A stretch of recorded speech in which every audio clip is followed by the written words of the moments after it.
Taste the Daily.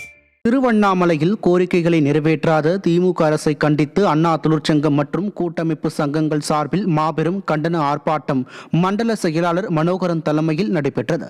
Tiruvannamalai அரசு போக்குவரத்து மண்டல அலுவலகம் முன்பு நடைபெற்ற இந்த ஆர்ப்பாட்டத்தில் சிறப்பு அழைப்பாளர்களாக மாநில அண்ணா தொழிற்சங்க பேரவை செயலாளர் கமலக்கண்ணன், அதிமுக முன்னாள் அமைச்சர் எஸ் ராமச்சந்திரன், கழக அமைப்பு செயலாளர் வாலாஜாபாத் பா கணேசன் ஆகியோர் கலந்து கொண்டு கண்டன உரையாற்றினர்.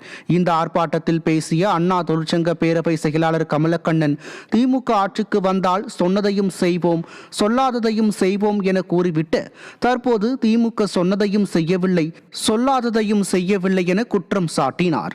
மேலும் கோரிக்கைகளை நிறைவேற்றாவிட்டால் அண்ணா தொழிற்சங்கம் தலைமையில் வேலை நிறுத்த போராட்டம் நடத்தப்படும் என தெரிவித்தார். இந்நிகழ்ச்சியில் கழக நிர்வாகிகள் பலர் கலந்து கொண்டனர். மணி நேரம் பேசக்கூடிய அளவுக்கு இன்னைக்கு அவங்களுடைய அத்தனை திட்டங்களும் கூடியதுக்கும் கூடாததுக்கும் எதையுமே செய்யல.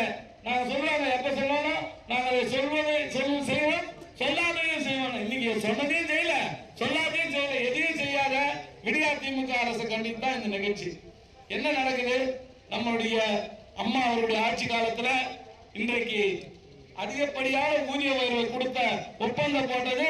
ஆனால் எடப்பாடியாருடைய ஆட்சி காலத்துல 23% நம்ம கடைசி ஒப்பந்தம், நம்ம 15வது ஒப்பந்தம்